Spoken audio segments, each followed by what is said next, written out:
Despite there being countless videos about this very exact topic online, I'd like to offer you my personal perspective on how you, as a man, young man in general, can deal with the most painful breakup of your entire life. Now listen, gentlemen, we all find one every once in a while that is different, that we portray as being different, and that we end up falling head over heels for. Everything goes well for the first few months and then it starts to crumble. Now, I'm not going to say that it is all their fault. I'm going to say that you both had a role to play in this very breakup, and whatever your situation may have been, it is your responsibility to also go and look in the mirror and ask yourself, what could I have done better? What could I have said? What could I have done better?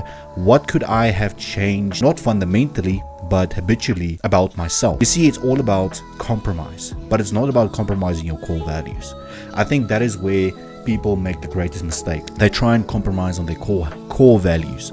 And unfortunately, someone's core values are not something that you can change overnight. If they could go through a traumatic experience or something along those lines, their core values may change. But in general, you'll feel that most people's core values do remain the same. So how is it that we can move past this pain? Because let's be honest, this is worse than physical pain. And I've been going through it the past couple of weeks and only started into the healing phase now. Now you find yourself going through these waves, these negative dips, and then these positive highs. And then it's like a roller coaster ride, up and down, and you don't know what to exactly do with your mind. The best thing that I can tell you from my personal experience in these past couple of weeks is to do the following 3 things. If you haven't started exercise yet, please do so. It is a great outlet for the stress. It is a great outlet to turn that negative energy into positive energy. Remember, as science says, energy cannot be destroyed, it can only be converted. So if you can take all of that negative energy and you can convert it into something constructive, positive and productive, why not do it? You're doing yourself a disfavor if you're not doing it. And besides, what are you going to do with all that negative energy and stress in anyway? The second thing that I do recommend you to do is accept your own flaws and your responsibility in this situation. Make peace with yourself. Forgive yourself for the things that you might have done wrong.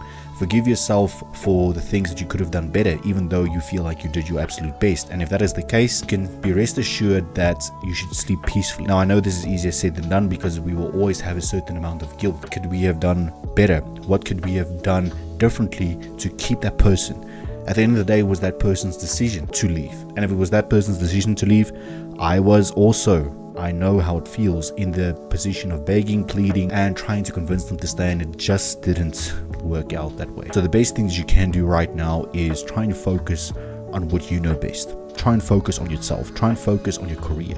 Try and focus on improving your skills. And like I said, convert the negative energy into positive energy. The third thing that is the most important thing is to talk. Please, I know we as men are conditioned in society to not talk about things, to keep things cropped up, to really not let that anger out and that frustration out. Please talk.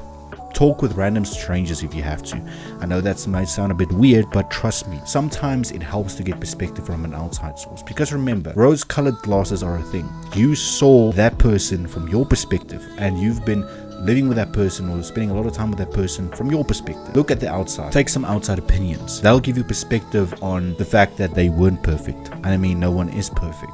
You weren't perfect, they weren't perfect, and ultimately it showed in the relationship. But remember that we always tend to look past flaws when we experience true love, when we experience intense emotions for someone. We tend to look past the things that we don't quite accept. Now, as I said, it's not saying that you shouldn't compromise. Compromise, absolutely. And me personally, if I own up to that's what I should have done personally better. But at the end of the day, I also know that I was good to that person.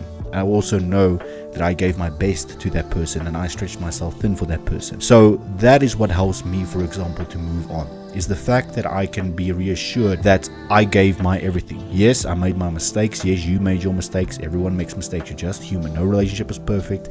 No one in a relationship is not going to make a mistake. But I've accepted them. I've forgiven myself and I've made peace.